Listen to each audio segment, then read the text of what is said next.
మకర రాశి వాళ్లకు ఈ వారం వివిధ రూపాల్లో అనుకూలంగా ఉండే పరిస్థితులు కనిపిస్తున్నాయి. ఊహించినటువంటి విధంగా మీరు శుభ ఫలితాలు పొందుతుంటారు. ఏ ఏ అంశాల్లో అయితే, ఏ ఏ సందర్భాల్లో అయితే మీరు భయపడుతుంటారో, ఏ విషయాల గురించి ఆందోళన చెందుతుంటారో, తీరా సమయం వచ్చేటప్పటికీ ఎలాంటి ఇబ్బందులు లేకుండా వాటన్నింటినీ అధిగమించి చాలా సంతోషకరమైనటువంటి కార్యక్రమాల్లో శుభ ఫలితాలను పొందుతూ ఉంటారు. కుటుంబ పరంగా, సంఘపరంగా ఈ వారం మీకు ప్రాధాన్యతలు పెరగటమే కాకుండా అనుకూలతలతో కూడిన అవకాశాలు కూడా మీకు కలిసి వస్తుంటాయి. ముఖ్యమైనటువంటి ఆస్తులు, వ్యవహారాలను చక్కగా మీరు కార్యదక్షతతో పూర్తి చేయగలుగుతారు. ఆర్థిక పరంగా ఈ వారం మంచి మెరుగైనటువంటి ఫలితాలను సాధించుకుంటూ ఉంటారు.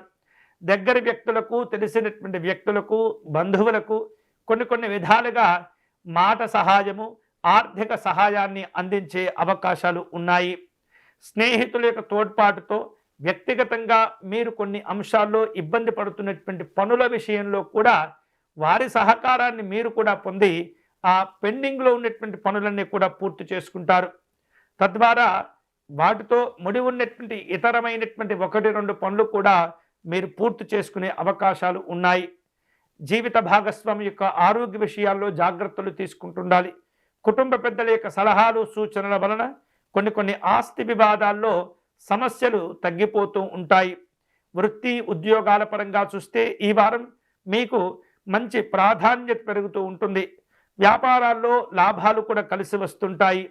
కొన్ని అంశాల్లో చూసినట్లయితే మకర రాశి వారు ఈ వారం అనవసరంగా గొప్పలకు పోయి అడగకుండానే ఎదుటి వారికి హామీలు ఇచ్చేటటువంటి కార్యక్రమాలకు దూరంగా ఉండాలి.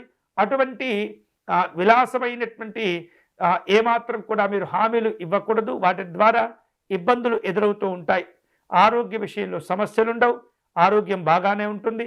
విద్యార్థులకు చూస్తే కనుక శ్రమ పెరిగేటటువంటి సూచనలు ఉన్నాయి. అంటే ఎక్కువగా విద్యార్థులు ఈ వారం కష్టపడాలి, సమయాన్ని వృధా చేసుకోకూడదు, అవకాశాలను అందిపుచ్చుకునే ప్రయత్నం చేయండి. స్నేహపరంగా, కుటుంబ పరంగా ప్రేమ, ఆప్యాయతలు, అనుబంధాలు ఉత్సాహంగా కొనసాగుతుంటాయి. ఈ వారం మకర రాశి వారు శుభకరమైనటువంటి ఫలితాలను పొందేందుకై సుబ్రహ్మణ్య స్వామి వారిని పూజించటం మంచిది.